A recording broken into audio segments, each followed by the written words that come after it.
Bonjour à tous, alors dans cette vidéo aujourd'hui on va parler des racines carrées. Alors au programme on va déjà regarder quelques définitions, ensuite quelques règles sur les racines et puis finalement on va voir comment rationaliser un dénominateur. Alors pour les petites définitions, il y a deux choses qu'il faut savoir. La première chose c'est que la racine d'un nombre positif ça va toujours donner un nombre qui est positif. Et puis que la racine d'un nombre négatif, en fait, ça ne va pas exister du tout dans l'ensemble des nombres réels. On va pouvoir faire quelque chose avec les nombres complexes, mais ce n'est pas l'objet de cette vidéo. Donc ici, ça n'existe pas dans R. Et puis maintenant, je vais juste vous montrer une formule qui est super importante. Ça va être que la racine carrée de A au carré, ça va être égal à A à la valeur absolue. Donc par exemple, imaginons qu'on doive trouver la racine carrée de 144. Et bien ici, ce sera égal à 12. Et attention, non pas plus ou moins 12, mais seulement plus 12. Donc maintenant que ça s'est vu, on va pouvoir passer à quelques règles en fait sur les racines. En fait, ce qu'il suffit de se rappeler, c'est qu'en fait les racines, c'est des puissances. Par exemple, si on a la racine énième de x, en fait, ça, on peut dire que c'est égal à x puissance 1 sur n. Ainsi, on a que la racine carrée de x, c'est égal à x puissance 1/2. Donc, en fait, toutes les règles sur les puissances, elles vont aussi s'appliquer pour les racines, et en particulier pour les règles suivantes. Donc, par exemple, si on a racine de x fois racine de y. Ici, on peut dire que c'est x puissance 1/2 fois y puissance 1/2.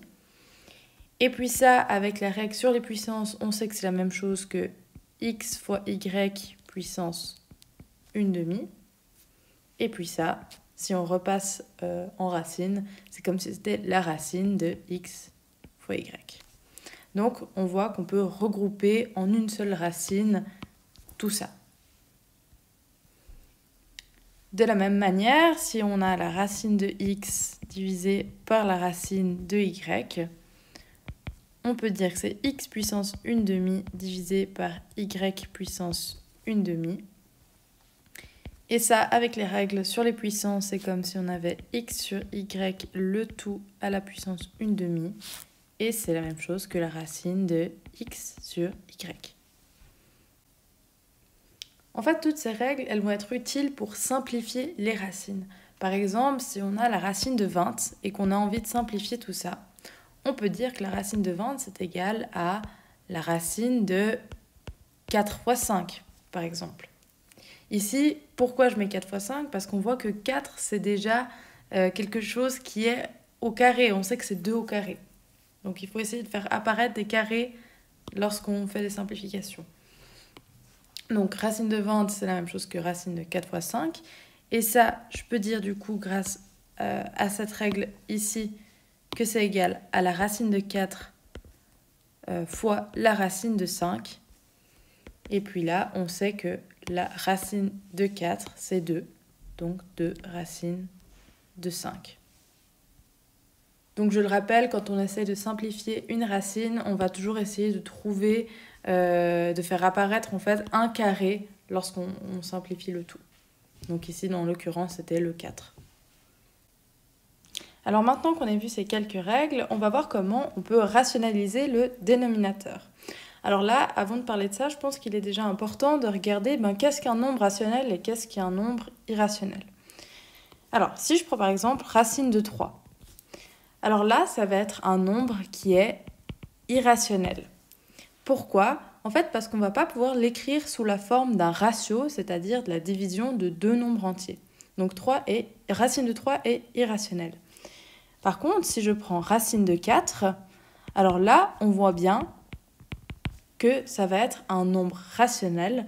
Pourquoi ? Parce que la racine de 4, ça va être égal à 2 divisé par 1. Donc on peut l'exprimer sous la forme d'un ratio, donc de la division de deux nombres entiers.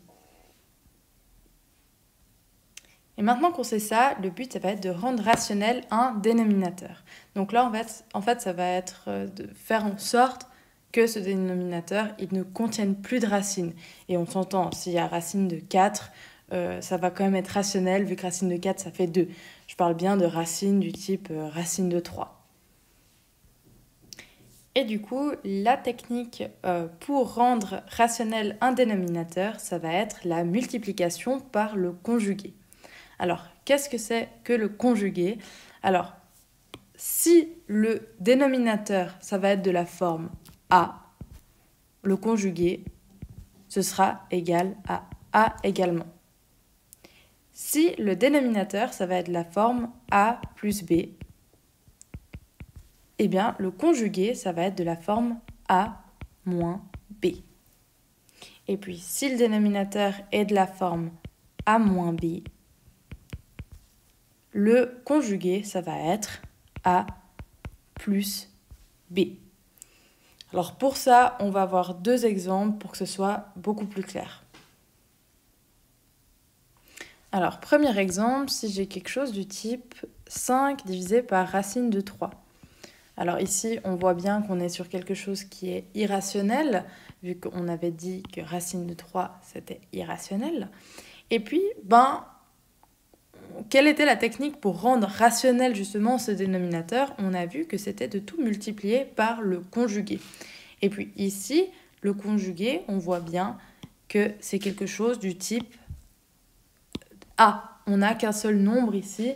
Donc ici, le conjugué, ça va être racine de 3.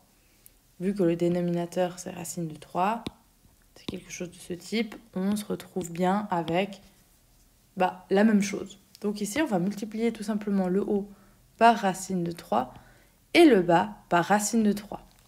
Pourquoi est-ce que je peux faire ça? Parce qu'on est bien d'accord que racine de 3 divisé par racine de 3, un nombre divisé par un autre nombre, ça va rester 1. Et puis une fois 5 divisé par racine de 3, ça reste 5 divisé par racine de 3. Du coup, ça ne va rien changer à notre calcul.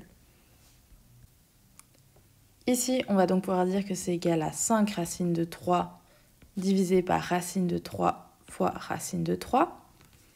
Ça, c'est égal à 5 racine de 3 divisé par racine de 3 fois 3, donc 9. Donc ça, c'est dans les règles qu'on a vues ici.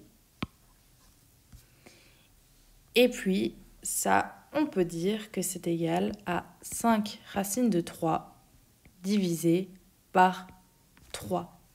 Donc, on voit bien qu'on a réussi à faire en sorte de rationaliser le dénominateur. Donc, d'enlever en fait tout ce qui était des racines au dénominateur.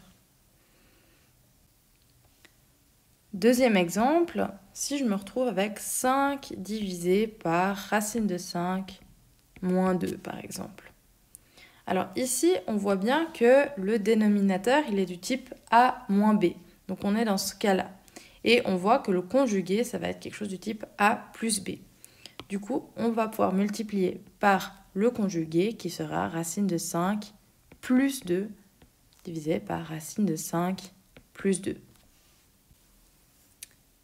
Donc ça va être égal à 5 fois, entre parenthèses, racine de 5 plus 2, divisé, alors là il va falloir faire le calcul, donc racine de 5 fois racine de 5, ça nous donne 5,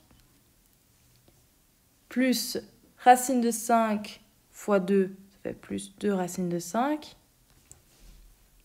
plus moins 2 fois racine de 5, donc ça fait moins 2 racine de 5, et puis plus moins 2 fois 2, ce qui fait moins 4. Donc on voit bien que ça et ça s'annule et qu'il nous reste 5 fois racine de 5 plus 2 divisé par 5 moins 4, ce qui nous donne 1. Donc c'est égal à 5 fois racine de 5 plus 2. Ou on pourrait dire 5 racine de 5 plus 10. Donc voilà ce que j'avais à vous dire sur les racines carrées et puis aussi sur la rationalisation du dénominateur.